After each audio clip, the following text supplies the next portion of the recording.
This content is made possible by individuals like you. Become a supporting member and access our growing library of membership courses and videos. Learn more at academyofideas.com/members. The real question is whether the brighter future is always so distant. What if it has been here for a long time already, and only our own blindness and weakness have prevented us from seeing it around us and within us, and kept us from developing it? Across the globe, a confluence of factors is destabilizing the fabric of society. Many government institutions are corrupt to the core. Many politicians are so detached from reality that they view those who want freedom as enemies. The legacy media has morphed into the propaganda arm of the government. Instead of seeking the truth, the function of these institutions is to augment state power and demonize those who dissent.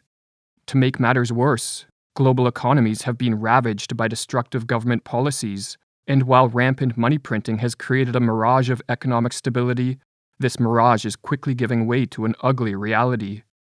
Politicians tell us that if we are unhappy with the way we are ruled, then we can express our displeasure at the polls or even run for office. But this is to assume that the democratic ideal is the best way to return freedom to an unfree world. This is to overlook the corrupting influence of state power. This is to forget that the massive bureaucratic class that operates many of the levers of government is not replaced through elections. And finally, this is to assume that state power is the solution to what ails society. Perhaps state power is the poison that is destroying it. A more practical solution to what ails the modern world may be to allow the dead weight of the state to collapse in on itself, as it inevitably will, and to soften the blow of this collapse through the creation of a parallel society. In this video, we are going to explore what a parallel society is, how it played a pivotal role in the fall of communism in Eastern Europe, and how the creation of a parallel society may be our best chance of returning freedom to an authoritarian world. If it proves impossible legally to compel the ruling power to change the ways it governs us, and if for various reasons those who reject this power cannot or do not wish to overthrow it by force, then the creation of an independent or alternative or parallel society is the only dignified solution.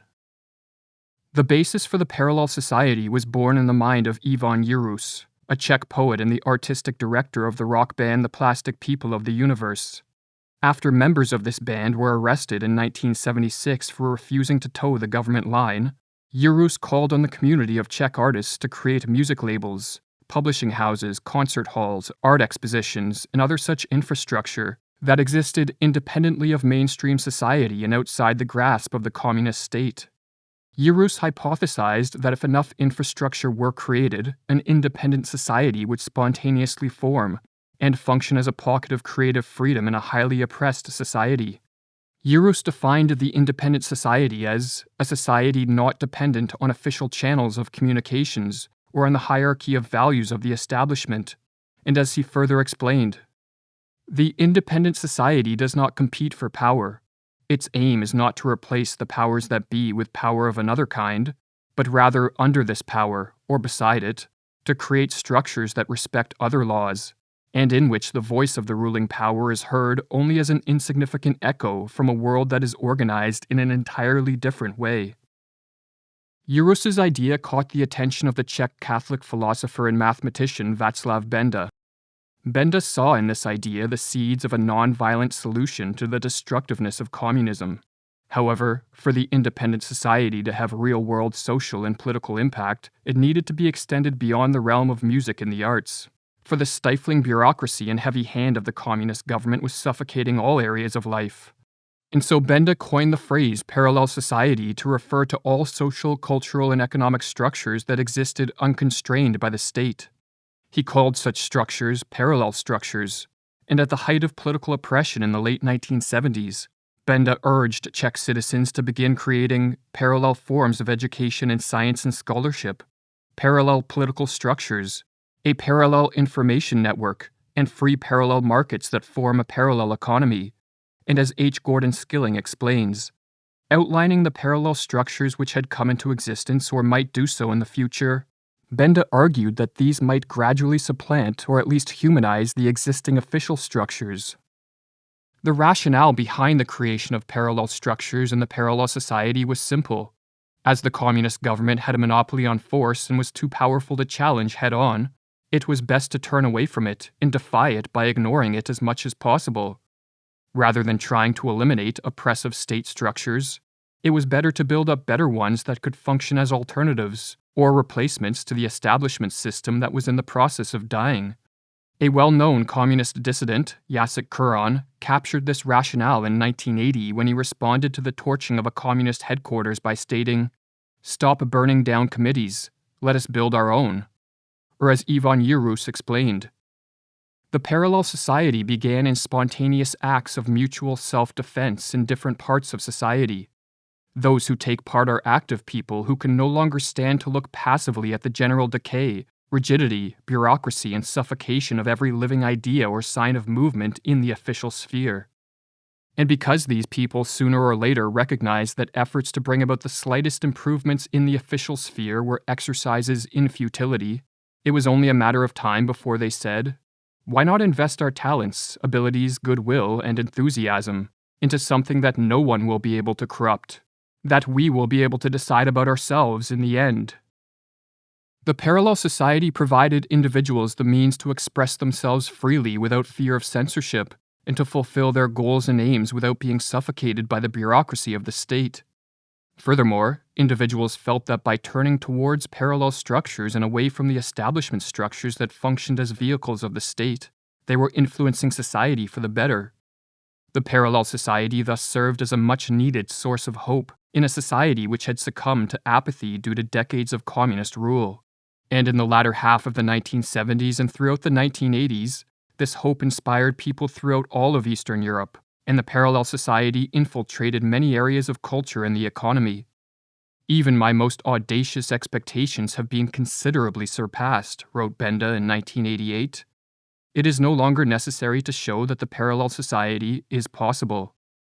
By the late 1980s, the parallel society in Eastern Europe had become so strong, decentralized, and decoupled from the state that the communist authorities lost their grip on power.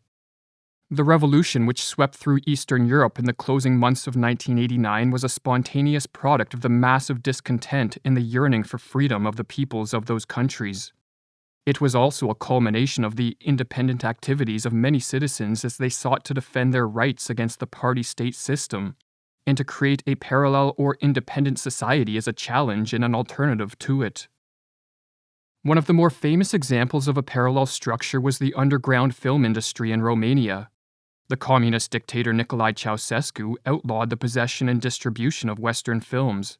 However, the entrepreneur Teodor Zamfir created a vast underground market smuggling Western films into the country and then translating and dubbing them into Romanian.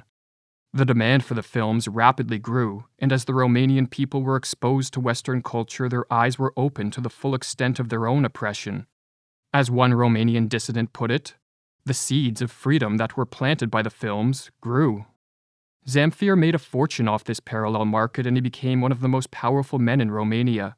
And in an interview for a 2015 documentary, Zamfir explained, "During the 1989 revolution, everybody was in the streets because they all knew there was a better life out there. How?